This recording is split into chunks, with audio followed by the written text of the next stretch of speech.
Gas conservative driving.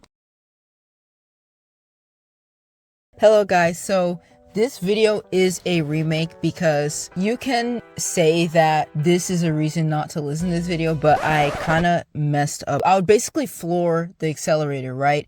And then I would expect it to go really low and use a tiny amount of accelerator to kind of maintain that speed. Yes, it was part of the technique, but I was just going so extreme with it that it messed up the accelerator. The problem was the technique, but the way I was applying it. But anyways, yeah. If you don't want to listen to that video for this reason, that's fine. I'm still doing it, but to an extent where the car is protected. So here's what I'm here to teach you guys today, okay? The way they teach you to drive, you use a lot of accelerator. Basically, you're pressing accelerator up to a medium amount of pressure every single moment that you're driving, and it wastes a lot of gas. And I learned how to do it by, having this hybrid car. It has a gauge on it that it's based on how much pressure you put on the accelerator. It's going to go to power, then eco, then the lowest eco, right? Regular cars do not have this, and using the RPM gauge on the side is equivalent to using this thing. It's just that it's going to work a little bit differently, right? Based on maneuvering the accelerator in a smart way, you're able to save a lot of gas. Now, what are we talking about when we say a lot? 20 miles per gallon, right? Let's say it's a pretty standard thing nowadays.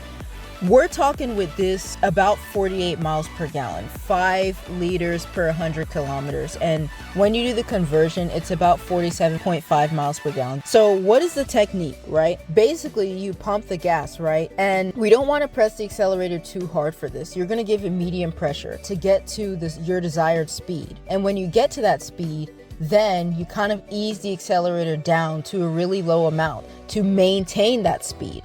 What they teach you, right, to keep your foot always on medium will have your speed always increasing. And the problem with that is once you get over a certain speed, right, then you're getting over the speed limit. And we know it's okay to go at least 5 to 10 above the speed limit depending on where you are. But you don't want to get so far above the speed limit that you just have to start slowing down. And in order to combat that, right, you usually put your foot on brakes, but that's wasting gas. So what we're doing is we're using the accelerator just as much as needed. We get it in the middle or a bit high to gain speed. And then we put a lot less pressure on it so that we can use it to maintain that speed. And by the way, this technique actually makes your driving smoother overall because your speed will be more constant. You won't have to stop as often or as abruptly most of the time. It's not just about saving gas, but it's also less scary. Not only is your speed constant, but you're saving gas because you're not always pumping gas into the car. You're just letting it run on the gas that you've already pumped, right? When you start seeing your speed drop, you just do the same thing again, right? Part of this is being smart about when you're using accelerator. If you're about to stop, let's say 200 meters, right? You don't need to use accelerator. And also another time when you don't have to press accelerator is when you're going downhill. So when you're going downhill, the car picks up speed on its own. Therefore, you don't have to use your accelerator to maintain that speed. I want you guys to know that the important time to dictate when to use accelerator is based on distance, not on the speed. Let's say I have 2 kilometers to go. If I go 90 kilometers per hour, I'm just wasting gas at that point because it's going to take a very long time for me to get down from that speed, right? And by the way, guys, you need to find a speed that works well for you. And that sometimes can also depend on where you're going as well, right?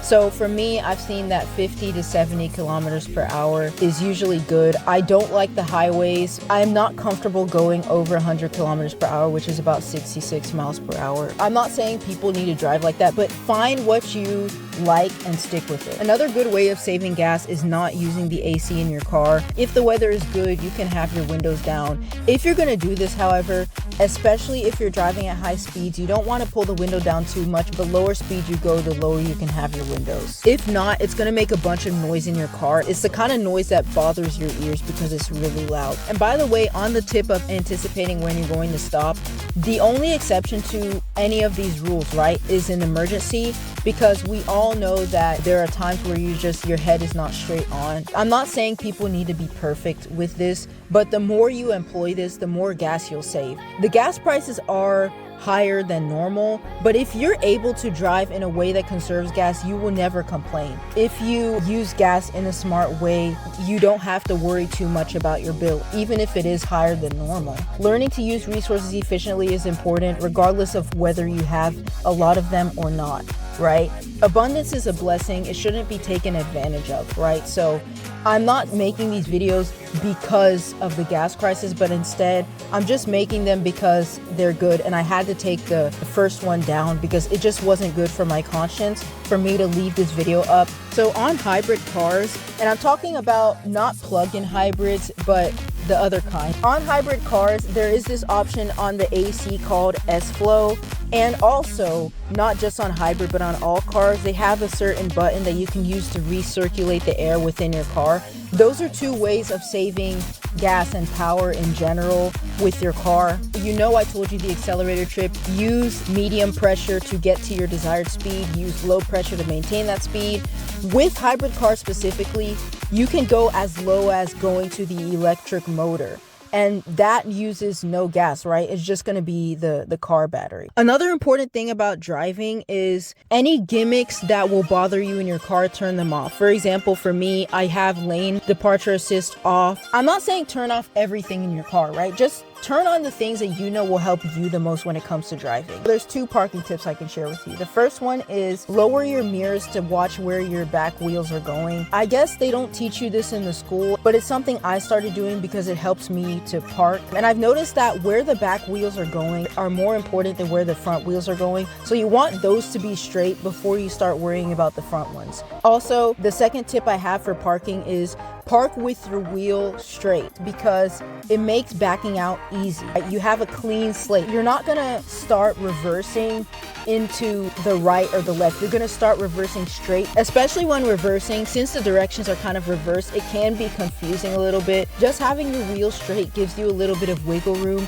rather than just hurriedly parking it with your wheel not straight. Not just the steering wheel, but also your car wheel should be straight when you're finished parking, so that again, you don't have any directions that you're going into that you don't want to be going into, right? Make sure that if you're gonna drive, you're with somebody that isn't gonna make you feel uncomfortable, or if they will, let that person sit in the back, because one of the biggest hindrances to driving is the person who's going to tell you, hey, why don't you go faster? And also, if you're scared about anything when it comes to driving, don't ignore it, train yourself on it. I think it's important that we don't take our car for granted. In America, I guess, because it's the norm, right? People don't really see that it's a valuable item, or even if they think it's valuable, again, they kind of just expect everybody to have it. But we do need to value our cars, right? And we definitely need to value our gas and use it in a smart way. I know in America, another thing, we're kind of taught this defensive driving mindset because, again, everyone's relying on the car. So everybody wants to get everywhere fast, but the more important thing should be safety. You don't have to get used to it. You don't have to live like that, right? Just use whatever makes you feel safe,